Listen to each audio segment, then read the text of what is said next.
This video is I guess you could say it's an art talk a little bit, or more like a complaint or a rant. Uh, so basically, there's something happened that makes me kind of depressed on, I believe near the end of June and the beginning of July. Basically, it's a Otome game I play, Love and D Space, and they cancel a character I was looking forward to, and this is the character I'm drawing right now. So the character is Falco. So Falco is the sixth ally in Love and D Space, and to be honest, I am expecting him to release in at least mid-year or near the end of this year. I got surprised that there's no intro story to him. Like there's a main story update for in general, and there's an intro story of him.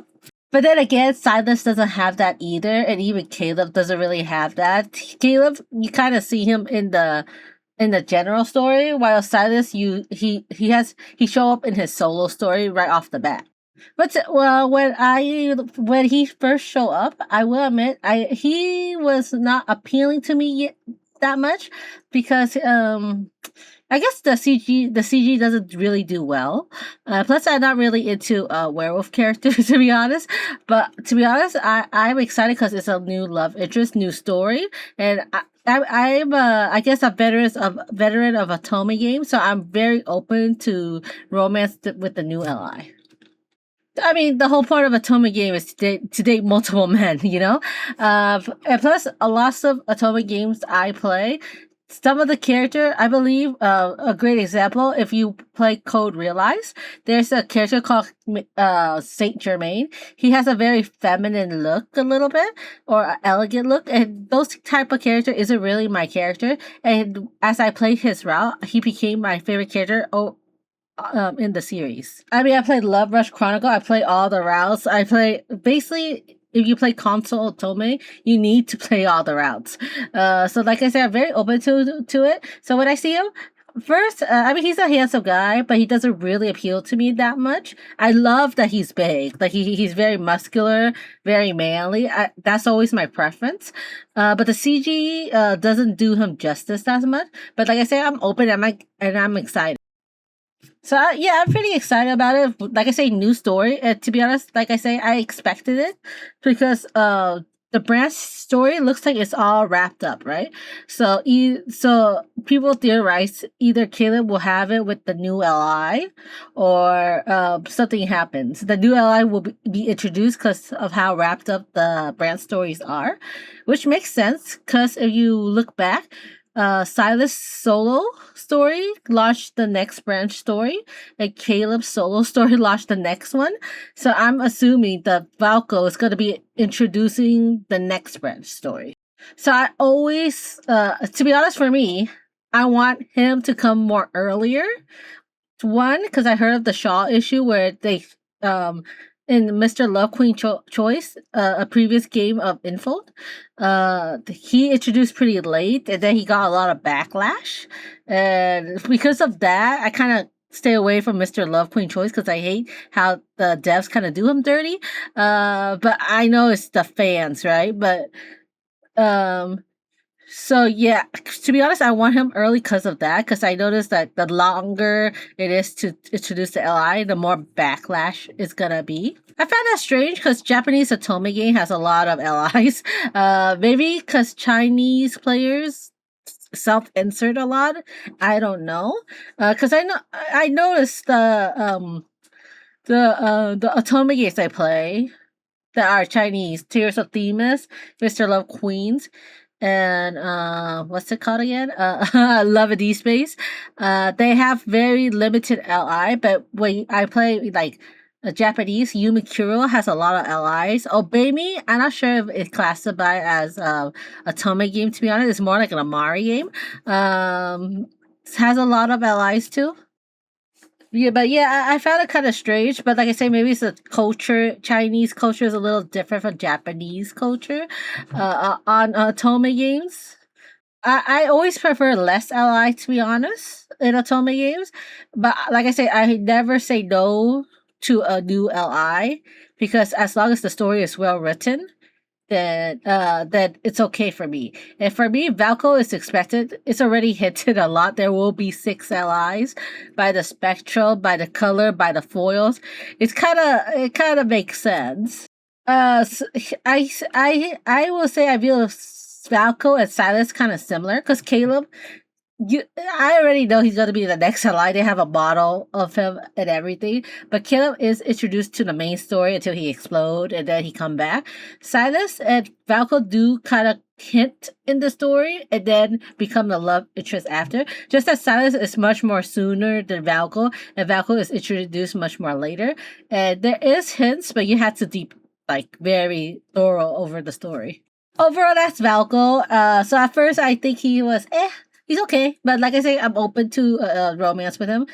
New character, new story, and I expected him to come, and hopefully he be the last one. To be honest, because if there's a 7 LI, I would, like I say, I'm open to it. I trust Info to make me love the character, to be honest. But I feel like 6 LI is the best number for them. Two of the foil theory, and then the light and dark theory. It kind of makes sense. I do wish I'd rather have more quality over quantity.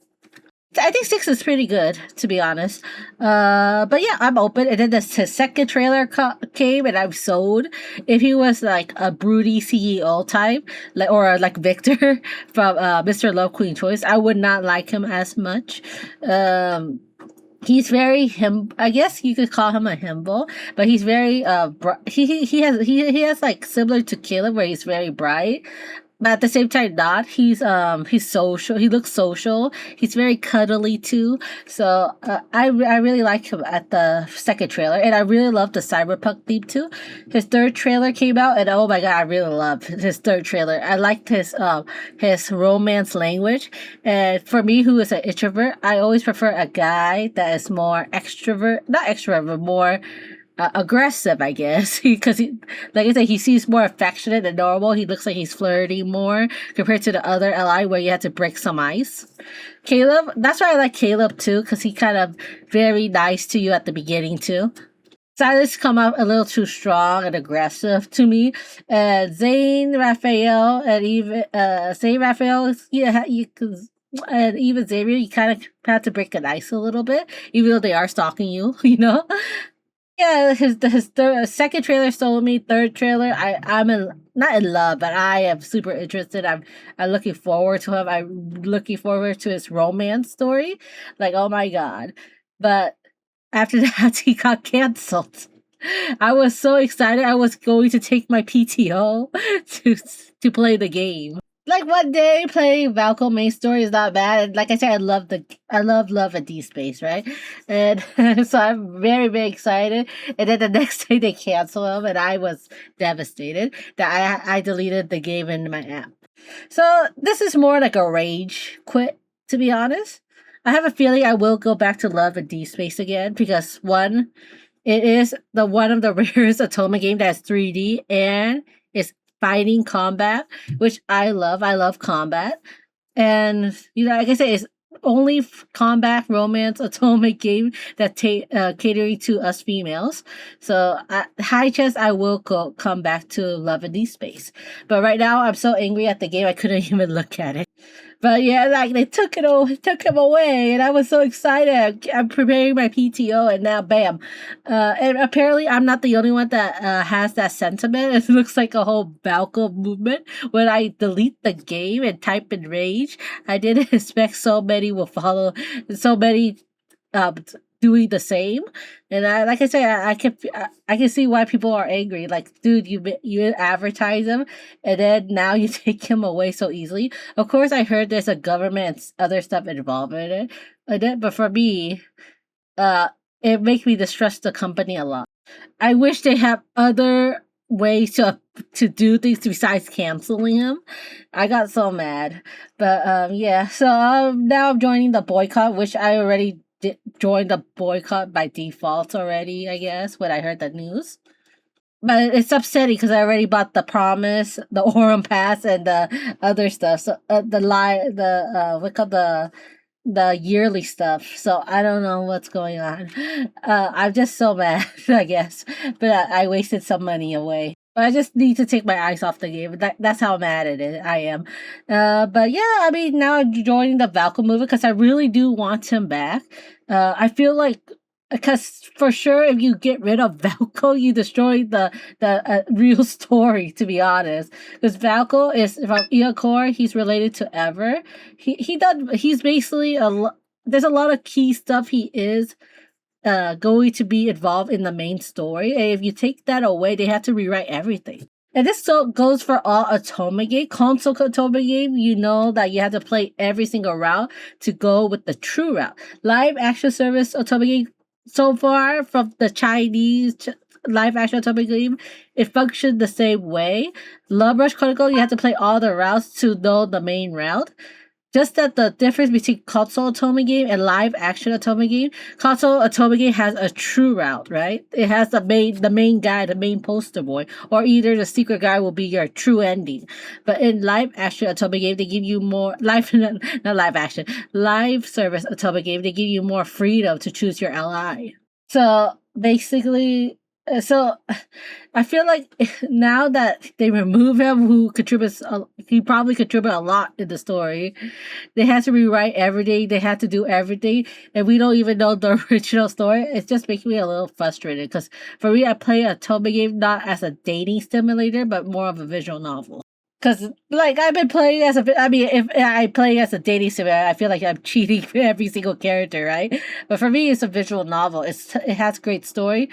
I quit many a Toby game where the heroine is bland and she contributes nothing to the story. I get rid of it. I love a Toby game with great story, great character, great everything. I'm a huge believer of anti-censorship. If you don't like it, don't watch it. That's my ideal. I always for artists to convey what story they want to convey. As consumer, if you like their vision, you pay for it. If you don't like their vision, you go away. That's how I view things, right? This is not like this is an artwork. Business is different. Business is a whole different category. For me, for it is artistic integrity. So for me, it's kind of upsetting. So like I say, that's why I kind of joined the boycott, and I'm kind of frustrated. Like I say, I don't think I'm gonna quit the game. I just want to not see it for a while, to be honest. So hopefully, Valku does come back. It's lots of public. Looks like lots of people do want him, even mainland China. It's only those crazy few that kind of you know apparently have a lot of jobless behavior. Like, oh my god, the things they do, right? I couldn't log into the game, so I usually log into the game either at lunch or at home when I'm tired. I don't imagine people do all these smear campaigns while they're working and at home. It's just so odd that the internet is. So I mean, like I say, you attract all different sorts of people, and we had to admit, Love and D Space does attract people who are, not mentally right. Judging by how it is very parasocial too. So I feel like people who are not mentally there will get crazy over it. But that's just me ranting. I know I'm not good at with articulating my words well. So yeah, I'm very upset. I was willing to do PTO for my to play the main story for Valko because, like I said, I'm really very excited. It's like new story, new everything, new romance story, new interaction. It's just everything is new. The game was stale, a little bit stale. It's just banner after banner. Finally, something new, and then it got messed up. So I pay for Love and D Space because I really enjoy the story, the concept, how the quality of how they do stuff. Like the business stuff, like people were complaining about it, like about the gotcha and everything. I play other live service Atome game, and they're very not nice either. So for me, it's business, right? Business is business. For me, I'm willing to pay drop a lot of money for quality game. So, which, to be honest, they do prove themselves pretty good. Their myth is banger. All their third myth, I love. The graphics is great. Their Kindle's gotten better, and they also add spicy stuff too. And then they add combat. They add a lot of stuff in this game. That's why I'm willing to pay them so much money. I'm mainly Caleb. I always R3. I usually R3 Caleb myth, right? I'm a Caleb kind of Caleb girly, but I'm mostly a harem girly. I put all their cards in their multis. Pull all their myths. I pull all their birthdays. The only thing I try to resist from pulling is their solo cards, which is once a year. I believe all their each ally have one solo cards, and each ally have one obviously one birthday card. And I think a myth for each year. Now I don't know what to do. Now I'm so angry. I don't know. If Raphael has a fourth myth or third, is it fourth or third? Fourth or third? I think it's the fourth myth. I don't know whether I want to pull it or not because one, I want to support the boycott. And I'm upset, but at the same time, I know I'm gonna miss it. But at the same time, he is my least favorite, so to be honest, I wouldn't be too upset to miss his myth for the boycott. But like I say, it's pretty gonna be disheartening. After Raphael, it's gonna be Xavier, fourth myth. And he is my current second favorite, so I hopefully Valko will be back by then. Hopefully, right? If not, I will dish Xavier too. Like I said, I'm just feeling so sad. I really want this character back. What is because I don't want them to change the story that they already have been planned. If you notice, all the multis and the solos is already lots of hints on how the story's gonna be. They drop foreshadows and everything. So if you remove some aspect of their story, the story they originally play is gonna be like altered now, right? Yeah, like I say, I want to quit this game so bad. Quit this game, but I know I'm gonna get back to it. Like I say, it has great cutscene. It's great quality. And also it has combat. It's everything that I really wanted out of girls' game. Silent Whisper barely show any gameplay, so I don't know if I could trust Silent Whisper, to be honest. And it's a Chinese game. I'm having a trust issue right now. But yeah, so that's pretty much it for this video. It's just me ranting. So yeah, thank you for watching.